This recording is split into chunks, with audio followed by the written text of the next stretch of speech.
Hey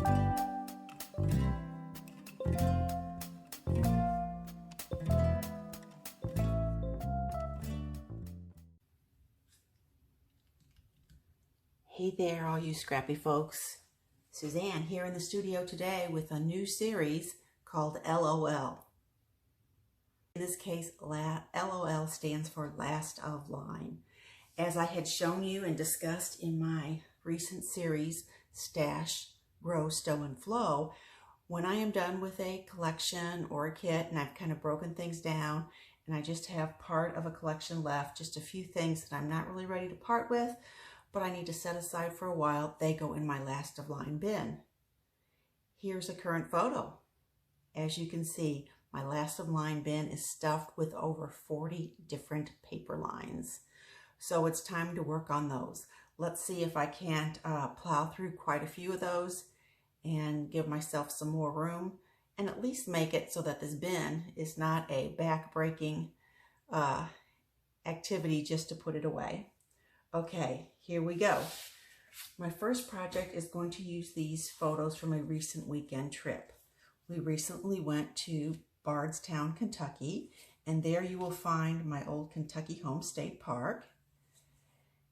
My old Kentucky home is the name of the Kentucky State song, and here you see a statue of its composer. And then we visit a mansion there, and as you can see, it was really pretty. So that's what I'm going to scrap. And so I'm looking for papers that will work with that. Okay, before we actually start flipping through some papers, let's use a sketch. How about this one? Scrapbook generation to the rescue. Although obviously I cannot show you this particular sketch because it was from the Scrapbook Generation celebration over National Scrapbook Day. It was a great event. For $10 you got a ton of sketches. They were giving away door prizes and it was a lot of fun. So I don't want to get in trouble with them, but I did want to give them credit for the sketch. If you'd seen the whole sketch, you would see that the basic elements are, you have 4x6 photos at the bottom, you have the top of the layout is pattern paper, and then there are circular elements scattered all across the top, and then we have a small section of smaller pictures. So let's look at some papers, shall we? So I went and I pulled a couple of things from my last of line. Okay, these are the Storage Studios paper files. I think these are made by Advantis.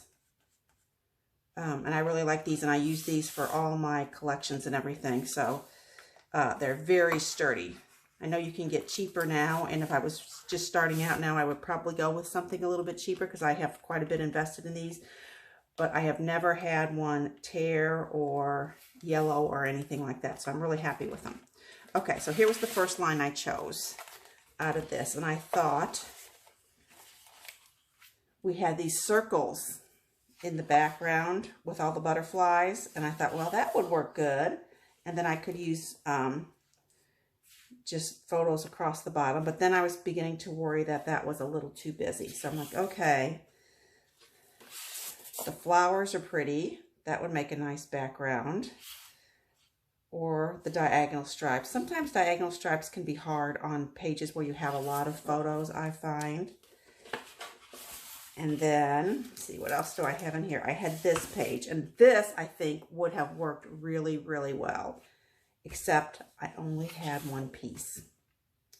So that is not going to work so well, but the spacing of these would have been perfect if I would have had 2 pages. So I had part of a sticker sheet left and some of the chipboard. So I kind of eliminated this one. So that was my thinking on that. The next one I came across was Gramercy Road by Gossamer Blue. I did their kits for a while. And then I had gotten some more of this particular line, which I always think of as masculine or fall, in one of their, warehouse boxes. So I like the colors of this. I think they would go well with my photos, especially the mansion photos. So I like that. Leaves there. That's very nice masculine paper. Look how nice that color goes. That's a nice neutral. I love this floral. That would be a nice background page because that looks like wallpaper to me, except I only had one of those. And then I have this, which I like this too. I think that goes real nice. And then on the other side, we've got this, which really will pick up the color in the dining room and some other of the photos. So I'm liking this and then trying to figure out how I might do circles or something in the background. So let me look at what else I had. Well, I have leaves. Those might come in handy. I have a little 3x4 stamp set. I have some die cut tags. I have some miscellaneous die cut and cork there. I have these cute, I like this, these chipboard accents. And then, what do you know? Look at these circles. There are 8 of these. I'm thinking I could use these on one of these neutral backgrounds and it would look fabulous. So then I would just have the challenge of how to embellish the circles. So I think that'll work. And then I also have a nice long kind of title, skinny labels that I could use for a title. So I think that is going to work. I don't know with all of these embellishments that I need to add much more in, but since I'm concentrating on this paper and these embellishments, I will feel free to grab stuff from my stash, but I will try to keep it to a minimum. So shall we see how this turns out? Okay, I'll be back in a bit. And I'm back. Here is my completed 2-page layout called Revisiting History. My journaling reads, Federal Hill, the 1800s mansion of Senator John Rowan, inspiration for the state song My Old Kentucky Home by Stephen Collins Foster. Okay, as you can see up here, I even added the date. I managed to use all 8 of the circle labels that I had. And then I punched a couple of extra circles. I used the circle stamp here. I used circle gems, circle chipboard, circle buttons. My cabochons are basically circles. The cameras are circles. And all of those circles are nicely balanced down here at the bottom with the rectangular photos. So I love this sketch. This was really fun to put together. Let me show you some close-ups of the embellishment clusters.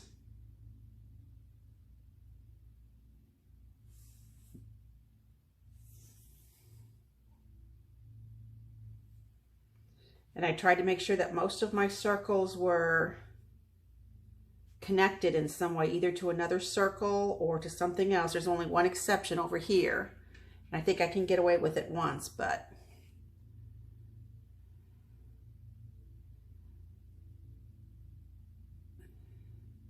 and then as you notice, a couple of my circles go off the page.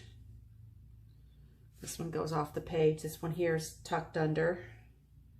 I used 2 of the tags and quite a bit of the chipboard.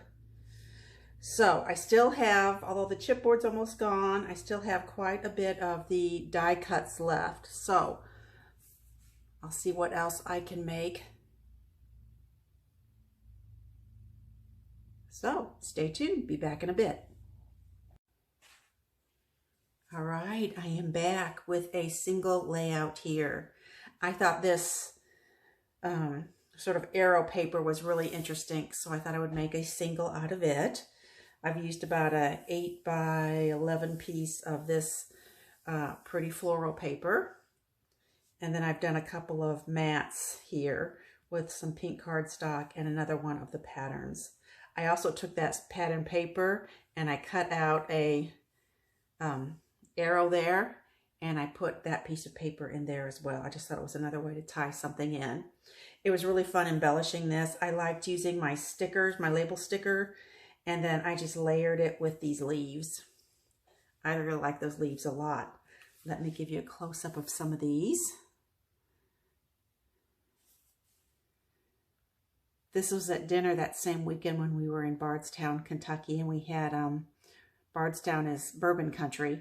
So I had a blackberry bourbon smash at the Rick House restaurant before dinner, and it was really good. And I started out using Smash Hit as my title. Think about that. You can see why I decided to change it to Smashing. This is actually, I think, supposed to be an 8. Those little tickets were supposed to be numbers, but I'm sorry, I didn't. If I didn't see some of them, like the 1 and the 7, I wouldn't have known that those were numbers. That definitely looks like an S to me, and that is how I am using it. So this was really fun to put together. Okay, at that point, I just had 2 full pieces of this paper, and I think I'm just going to go ahead and put these in the paper that I use when I'm just want something for a backing. So it's not even going to go into my 100 pattern paper stack. It's just going to go into paper that I use for backing. And enough of those leaves left that I was reminded that this was floating around on my desk. This is Call Me Crafty Al's sheet load of cards for April 2023, which I hadn't gotten to play around with yet. So I got as many as I could out of my scraps. Let me show you them. It's cute. I needed some thank you cards. Thank you. This thank you stamp is just a really fun, cute thank you. And then I just basically used 3 of the leaves. And I decided to go ahead and use all of those stickers. And then I added gems.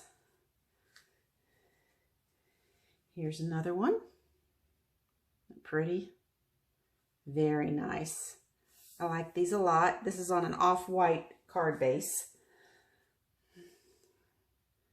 And since I still had even more leaves, I also put a couple leaves inside. Okay, so how did I do using up my last of line? Well, as I said, I have these 2 pieces of paper.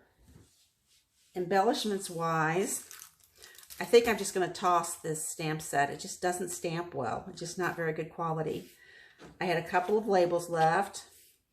And then I think I'm going to pull out this cork and this tag and this chipboard. And I think pretty much everything else, I'm just going to throw this away. I don't really need these little bitty bits. I just want to keep it simple. I've got a fall embellishment box, so I'll just throw that in the embellishment box, and I will just throw this in my color boxes in the blue. Okay, so that's it. So I get to mark off this last of line. That is Gossamer Blues, Gramercy Road. So 1 down. Oh, I don't know, another 3 or 4 dozen to go. I hope you'll come back and see what I tackle next. As always, I appreciate your time and attention. Bye for a bit.